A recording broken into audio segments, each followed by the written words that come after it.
Welcome welcome. स्वागत है आप सभी का। मैं हूँ आपकी होस्ट प्रतीक्षा एंड मैं हूँ आपकी तेजश्री ठाकुर। आप सभी का स्वागत है हमारी इस शो में जिसका नाम है map of me Mumbai morning show.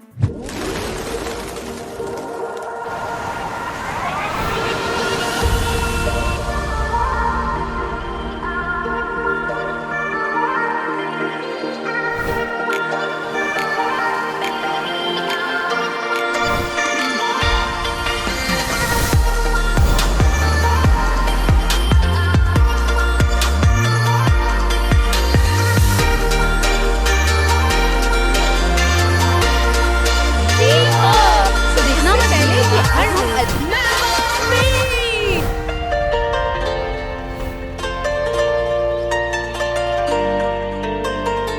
Map of मी एक ऐसा डिजिटल मोबाइल चैनल है जो आपको हेल्प करता है वो स्किल सीखने के लिए जिसकी आपको ज़रूरत है आपके करियर के लिए, एक इंटर्नशिप पाने के लिए, आपके जॉब के लिए या फिर एक सस्टेनेबल एंटरप्राइज शुरू करने के लिए।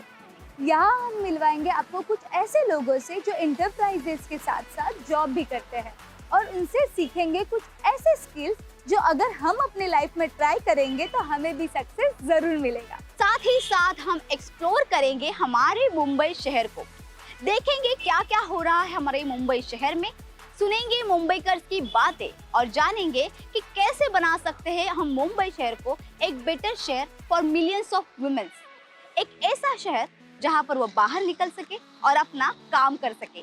जी हाँ, और हमारे शो को एंड तक जरूर देखिएगा क्योंकि एंड में है एक छोटा सा क्विज जिसमें हम आपसे पूछेंगे 2 सवाल जिसका जवाब आप दे सकते हैं mapofme.in पे जाके और जीत सकते हैं एक्साइटिंग प्राइजेस।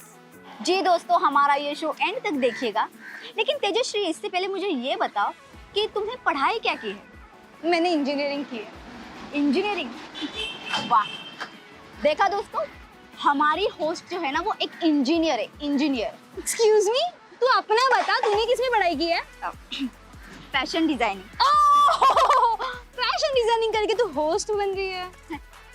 मेरे पास एक आइडिया है, अपने क्रू मेंबर से पूछते हैं ना कि उन्होंने किसमें पढ़ाई की है। जी, कैमरामैन से पूछते हैं। आपने किसमें पढ़ाई की है? Computer application. Computer application. अच्छा, Okay. हमारे असिस्टेंट डायरेक्टर से भी पूछते हैं। सर प्लीज आप बताइए आपने क्या किया है? मैंने टूरिज्म में किया, अभी मेरा टूरिज्म कोर्स कंप्लीट हो गया। ओके सर, टूरिज्म करने के बाद वो हमें असिस्टेंट डायरेक्टर के लिए काम कर रहे हैं। तो दोस्तों आप देख सकते हैं कि हर कोई जो है वो अपनी फील्ड से कुछ अलग फील्ड में काम कर रहे हैं। कसम से यार, एक बात तो समझ में आ गई कि लोगों को अपना करियर चूज करने के लिए थोड़ा टाइम तो लगता ही है। तो चलो ना, इसी टॉपिक पे आज के शो में हम बात करते हैं और देखते हैं क्या रिजल्ट आता है। So let's talk about with people who changed their career. Is it easy to change their career? And what are the challenges जब उन्हें अपना करियर चेंज करना पड़े? तो आज हम आपको काफी लोगों से मिलवाएंगे और उनकी रियल लाइफ स्टोरीज भी जानेंगे, लेकिन उससे पहले मुंबई के सड़कों पे चलते हैं और मुंबईकर से पूछते हैं कि उन्होंने करियर किसमें किया है और पढ़ाई किसमें की है। ओके, चलो फिर। जी, आप अभी क्या करते हो as a job? Teaching job. आपने किसमें पढ़ाई की थी? कॉमर्स फील्ड में। वेल, मेरा डिग्री मैंने EXTC में किया, that is electronics and telecommunication, and मेरा मास्टर्स मैंने इंफॉर्मेशन सिस्टम्स विद कंप्यूटिंग में किया, दैट इज़ प्योर IT। और अभी आप फिलहाल किस में जॉब कर रहे हो या फिर बिजनेस कर रहे हो? अभी फ़िलहाल जॉब नहीं कर रहा। I was working in an IT firm, मैं IT फर्म में काम कर रहा था आयरलैंड में। एज ए फिटनेस ट्रेनर हूँ। वाओ! मुझे आपसे पूछना था कि आपने जो करियर स्विच किया है उसके बारे में आपने कब सोचा? नहीं, मेरे पहले से माइंडसेट था कि मेरे को फिटनेस ट्रेनर ही बनना है वैसा।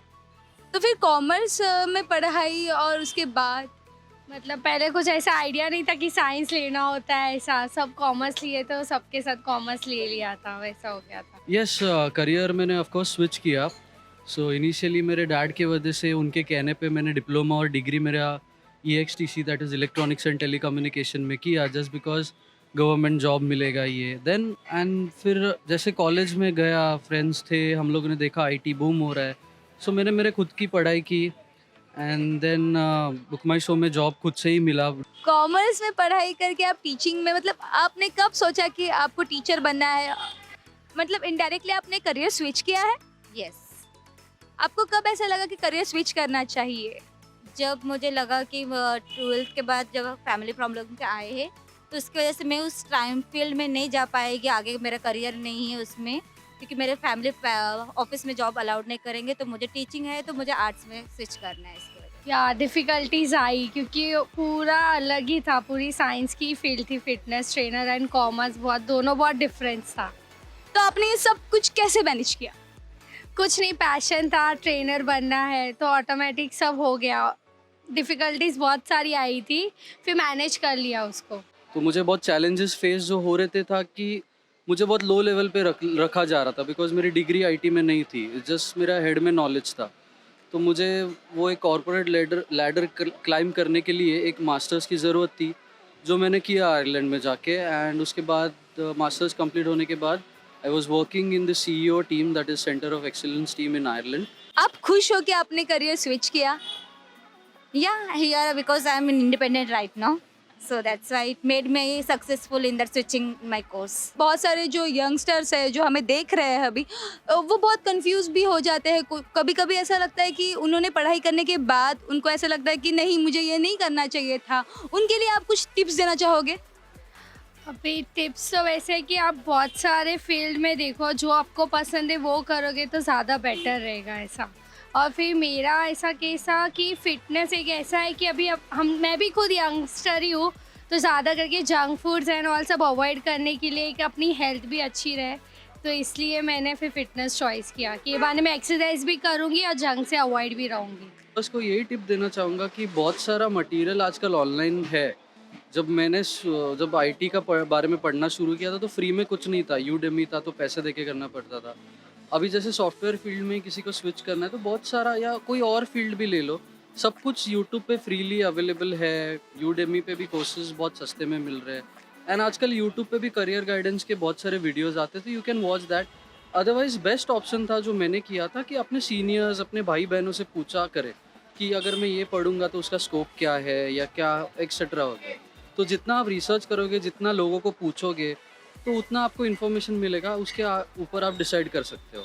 या मैं एक्चुअली बताना चाहती हूँ, मैं अपने आप को भी रियलाइज़ की, अगर मुझे कोई गाइडेंस करने वाले रहते थे तो शायद मेरा नज़रिया अलग रहता था और मुझे पहले से मैं चूज़ करती थी वो.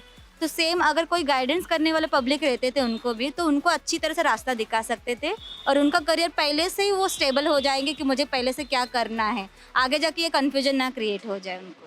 As a teacher I will say कि पहले से बच्चे को 8th स्टैंडर्ड से उस नॉलेज अगर बच्चे को देते जाएंगे, तब से वो सोचने लगेंगे कि मेरा इंटरेस्ट क्या है, तो मुझे किस में करियर गाइडेंस करना चाहिए. और उसके हिसाब से अगर एज अ स्कूल ऑल्सो एक क्लासरूम एज अ पेरेंट्स को भी गाइडेंस कि ये भी इम्पॉर्टेंट है उनको जानना, कि ना ही खाली पढ़ाई, खाली अलग अलग बच्चे के क्या इंटरेस्ट है उसकी तरफ उनको करियर गाइडेंस करना.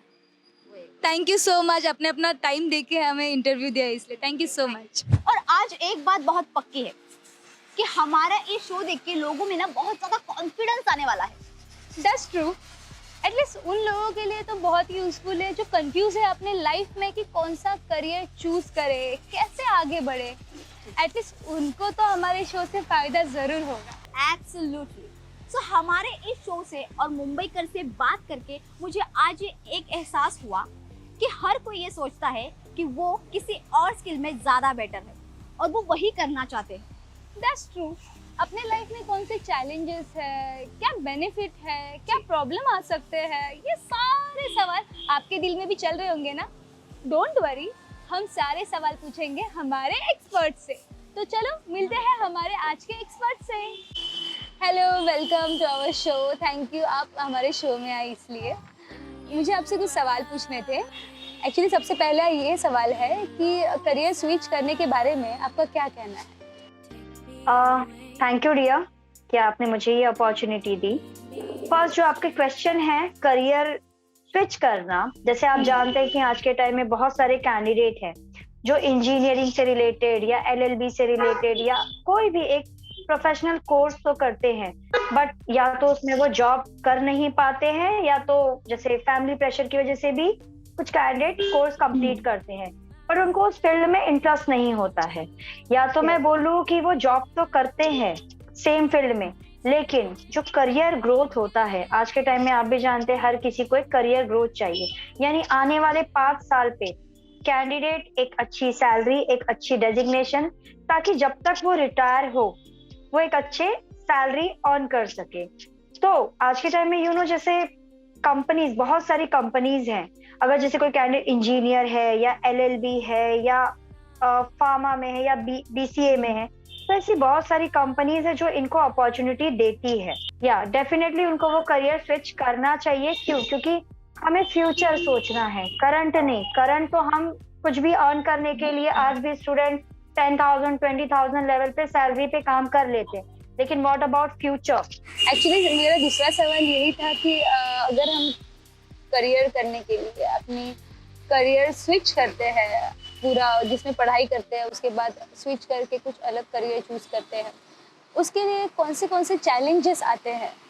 पहली बात तो जैसे कंपनी का नेगेटिव पॉइंट ये आता है कि लाइक एग्जाम्पल, अगर कैंडिडेट ने इंजीनियरिंग किया है और वो बैंक में इंटरव्यू के लिए आया, तो क्लाइंट के लिए सबसे पहला नेगेटिव पॉइंट यही है। बिकॉज आज के टाइम में जब कैंडिडेट को हायर हम करते हैं तो हम सोचते हैं कि एटलीस्ट कैंडिडेट हमारे यहाँ परमानेंट लेवल पे रहे, permanent like at least 2 to 3 years at least.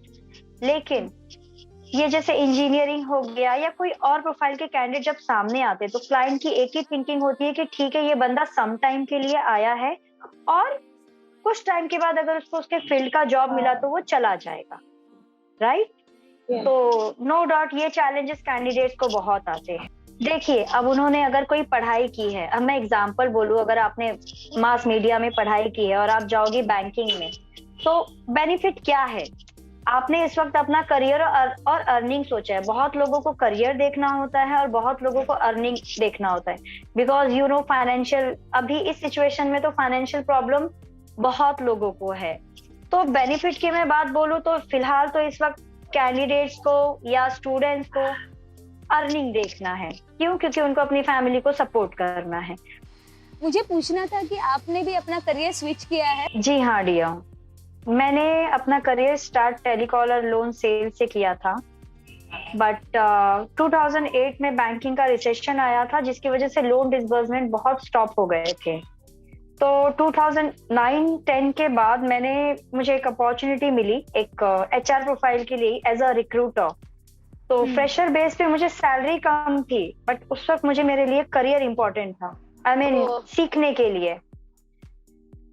तो मैंने उसे ज्वाइन किया 2010 से, एंड 2010 टू टिल डेट मैं सिर्फ HR में ही हूँ। बिकॉज मुझे लगता है कि हाँ, HR प्रोफाइल एक प्रोफेशनल भी है, और आज के टाइम में क्या मैं आगे फ्यूचर की भी बात करूँ तो जॉब की जरूरत तो हर किसी को है।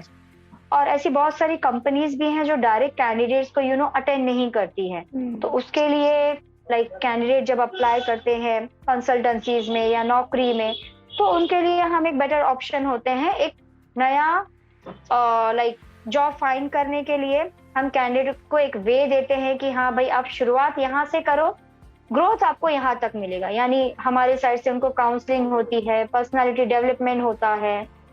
तो यस, करियर मैंने भी स्विच किया है। मुझे आपसे पूछना था, हमारे जो व्यूअर्स हैं उनके लिए कुछ टिप्स आप देना चाहोगे? डियर, देखिए, कंपनीज को रिक्वायरमेंट कैंडिडेट्स की बहुत सारी है, बट कैंडिडेट्स उनको वो लेवल पे चाहिए जो काम करने वाले, जिनका कॉन्फिडेंस अच्छा हो। लाइक बहुत सारे ऐसे कैंडिडेट्स होते हैं डियर, जब HR बात करते हैं तो वो कहीं ना कहीं नर्वस हो जाते हैं, कहीं ना कहीं वो लैक होने लगते हैं। तो कंपनी एक ही मौका देती है। तो मैं इतना ही बोलूंगी, जब भी इंटरव्यू के लिए जाओ, कॉन्फिडेंटली बात करो, बट नर्वस मत हो, बिंदास बात करो। डेफिनेटली कंपनी आपको सिलेक्ट भी करेगी, अपॉर्चुनिटीज भी देगी। लेकिन मैं कैंडिडेट को ये भी बोलना चाहूंगी कि प्लीज सम टाइम के लिए ज्वाइन मत करो। बिकॉज जैसे आपकी मेहनत है वैसे कंपनीज की भी मेहनत है। कंपनी आपको सिखा रही है, 2 महीना 3 महीना वो आपको ट्रेनिंग देती है, तो नो डाउट उस 3 महीने में कंपनी को कुछ नहीं मिलता। लेकिन 3 महीने के बाद जब आपसे इनकम वाला ऑप्शन जब जनरेट करना होता है, वैसे डियर बहुत सारे कैंडिडेट लेफ्ट कर देते हैं। तो मैं कैंडिडेट को इतना ही बोलूंगी कि प्लीज ज्वाइन कीजिए, सीखने के लिए ज्वाइन कीजिए और उसी के थ्रू आगे बढ़िए। अभी एक एग्जांपल दूं, एयरटेल का अगर कुछ हमें सिम कार्ड का प्रॉब्लम होता है तो हम क्या करते हैं, कस्टमर केयर को फोन करते हैं। डेफिनेटली वो काम तो हमें कॉल पे ही करना है, लेकिन क्यों ये कॉल पे करना है? अगर मैं जाऊं गैलरी में तो मेरा 1 घंटा 1.5 घंटा वेस्ट होगा, लेकिन वही चीज अगर आज मैं कॉल पे खत्म कर लूं तो शायद मेरा वो काम 5 मिनट में हो जाए। तो ऐसे बहुत सारे स्टूडेंट्स एंड कैंडिडेट जो कॉल को भी नेगेटिव लेते हैं, तो मैं उनको यही बोलूंगी कि यार calling job, call centre, mall, इन सबको नेगेटिव मत लो। शुरुआत तो करो, ग्रोथ तो कंपनी आपको खुद ही देगी। बस। थैंक यू सो मच, आपने अपना टाइम निकाल के हमें इतनी सारी information the, thank you so much. आज एक्सपर्ट से मिलने के बाद मेरा कॉन्फिडेंस लेवल तो बहुत बढ़ गया।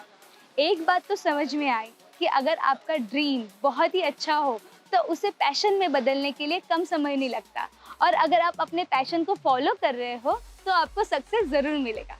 हमारे आसपास कितने ऐसे लोग हैं जिन्होंने अपना करियर स्विच किया है और आज वो एक मुकाम पर है, अपने करियर में कामयाब है। मुंबई वाले बॉलीवुड से कनेक्ट करते हैं तो अभी मैं आपको उन्हीं का एक एग्जांपल लेती हूँ। बमन ईरानी जी, जो पहले फरसान शॉप में काम करते थे, उसके बाद ताज होटल में वेटर बन गए, और अभी तो हम सबको पता है कि वो कहाँ है। हाँ दोस्तों, वैसे सबकी लाइफ ना बहुत अलग अलग होती है। किसी को अपनी लाइफ में जल्दी करियर मिल जाता है तो कोई बहुत स्विच करने के बाद अपने करियर तक पहुंच जाता है। वैसे किसी ने सच कहा है कि किसी को घर से निकलते ही मिल गई मंजिल, किसी को घर से निकलते ही मिल गई मंजिल, और कोई उम्र भर बस सफर ही करता रहा। वाह वाह, सही बात है। सबकी लाइफ अलग अलग तरह से आगे बढ़ती है, लेकिन कोशिश करना तो हमारे हाथ में है ना। सो मैम, आप फिलहाल क्या कर रही हो? एक्चुअली अभी मैंने फैशन डिजाइनिंग किया, जस्ट मेरा 3rd ईयर कंप्लीट हुआ। सो आप पहले से ही डिसाइड था फैशन डिजाइनिंग करना, या फिर मतलब? एक्चुअली डिसाइड तो नहीं था, बट एक चांस मिला तो मैंने वो अपॉर्चुनिटी एक्सेप्ट कर ली। नहीं मतलब सिर्फ इसमें से ही एजुकेशन किया है या और कुछ किया है? नहीं, मैंने प्लान बीकॉम भी किया। सो आपने प्लेन बीकॉम भी किया, उसके बाद आपने फैशन डिजाइनिंग भी की है।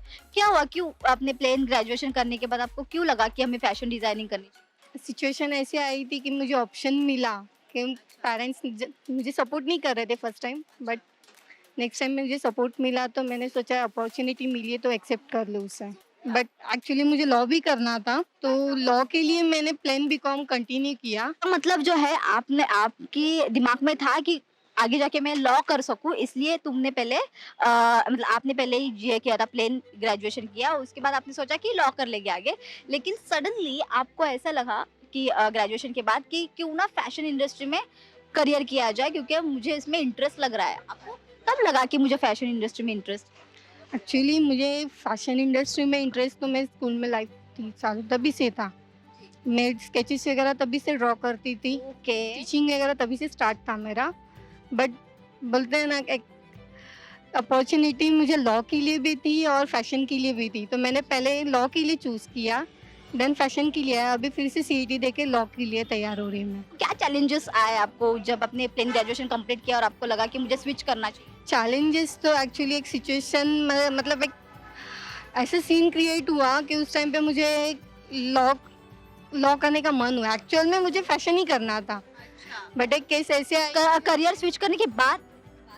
हाँ, करियर स्विच होने के बाद आपको लगा था कि मुझे लॉ ही करना चाहिए? यार मुझे लगा था, एक केस ऐसे आई थी तो उस टाइम पे मुझे लगा कि मुझे हेल्प करनी चाहिए थी।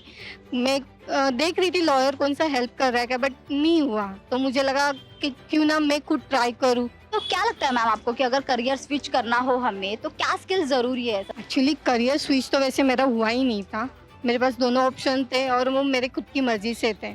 मैंने दोनों, लेकिन वही ना कि आपने एक करियर से दूसरे करियर में स्विच किया या फिर दूसरे फील्ड में स्विच किया, ये करने के लिए जनरली लोगों के पास क्या स्किल्स होनी चाहिए? प्लानिंग होना चाहिए। जैसे कि कैसे?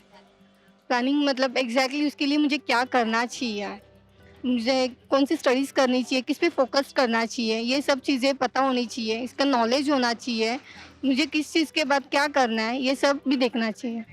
हाँ यार, इनकी बातों में इतना कॉन्फिडेंस था, इतनी होप्स थी, इतनी पॉजिटिविटी थी कि बस मजा ही आ गया। एग्जैक्टली आज मुझे एक नई बात समझ में आई इस शो के दौरान कि लोगों को मार्केट नीड्स के वजह से टाइम टू टाइम अपना पैशन चेंज करने के वजह से या फिर एक नई स्किल सीखने के वजह से या फिर बहुत सारे रीज़न के वजह से अपना करियर चेंज करना पड़ता है। तो गाइस कुछ लोग सक्सेसफुल हो जाते हैं तो कोई नहीं हो पाते। इसी बात पर मुझे एक शेर याद आया है कि मंजिल मिल जाएगी भटक कर ही सही, मंजिल मिल जाएगी भटक कर ही सही, अरे गुमराह तो वो है जो घर से निकले ही नहीं। वाह वाह, आज मेरे को होस्ट का मूड काफी अच्छा है। उसने जो बात कही है उसमें भी बहुत सच्चाई है। आप भी अपने लाइफ में कुछ रिस्क लीजिए और कैलकुलेटेड रिस्क लेने के बाद कुछ नया अचीव करने के लिए जरूर ट्राई कीजिए। ये था हमारा आज का शो। हमारा आज का शो आपको कैसा लगा ये हमें जरूर बताइएगा। लेकिन इससे पहले हम आपसे अलविदा ले, वक्त आता है एक छोटे से क्विज सेशन का। Let's do it. आज के क्विज का पहला सवाल कि आजकल के जमाने में 2 करियर्स एक साथ चुनना पॉसिबल है? आज का दूसरा सवाल, करियर स्विच करने के लिए कौन सी चीजें जरूरी होती है? सो ये थे हमारे आज के क्विज क्वेश्चन। सो जल्दी से जाइए हमारे mapofme.in पर और इन सवालों के जवाब दीजिए और जीतिए ढेर सारे एक्साइटिंग प्राइजेस। तो अगर आप mapofme.in पे जाएंगे तो वहाँ पे 26 steps to become a entrepreneur challenge लेना मत भूलिएगा। सो गाइज हमारे मैप ऑफ मी में हमने बहुत सारे वीडियो जो है वो ऑलरेडी अपलोड कर लिए हैं। सो जल्दी से जाइए और देखिए वो वीडियो जो कि आपको बहुत कुछ सिखा सकते हैं। तो प्लीज वो वीडियोस देखिए। फिर से होगी मुलाकात, तब तक के लिए मैं आपकी तेजश्री ठाकुर और मैं Pratiksha. Will see you again. तब तक के लिए keep exploring yourself and do wonders. Bye, take care.